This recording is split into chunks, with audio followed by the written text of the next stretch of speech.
Galerinha do YouTube, hoje eu tô aqui com uma convidada especial, a minha irmã, e a gente vai experimentar dois doces, Nutella e marshmallow da Fini. Então, aqui ó, e foi R$12. Não é assim, é aqui ó. E essa Nutella, eu não sei quanto que foi, mas a gente comprou da pequena. Melhor. Gente, vocês podem ver? É um moranguinho. Ai, é muito gostoso. Já volto.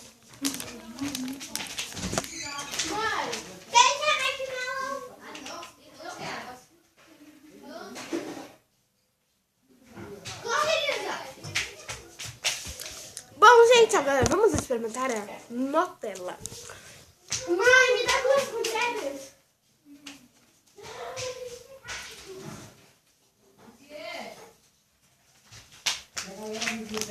assim. Gente, agora a gente vai experimentar a cara Nutella. Abre, fecha a porta lá ali. Olha, gente, tá tudo lacradinho, bem lacradinho. E eu vou abrir. Quer que eu abra? Não. Pega uma tesoura só pra mim. Não, não precisa. Merda. Que bagulho duro, gente. Não é bagulho, gente. Nossa. Ela fica vendo o vídeo e ela fala bagulho também. Abri.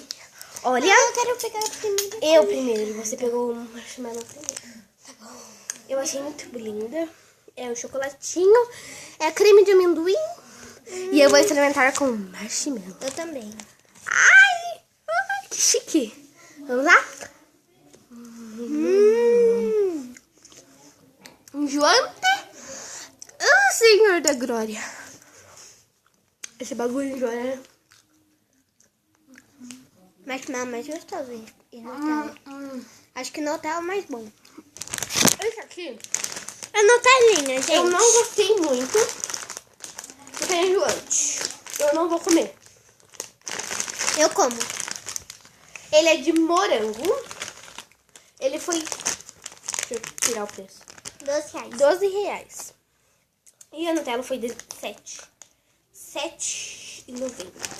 Gente, ela falou que não vai comer e tá comendo. Ah, mas é gostoso. É muito mole. É muito duro, isso sim. Ó.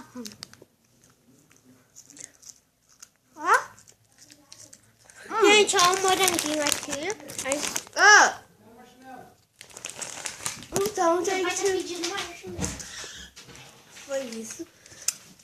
Espero que vocês tenham gostado do meu vídeo. Se vocês gostaram, já vão deixar o seu like. E se inscrevendo aqui debaixo no canal. Um beijão. Tchau, tchau.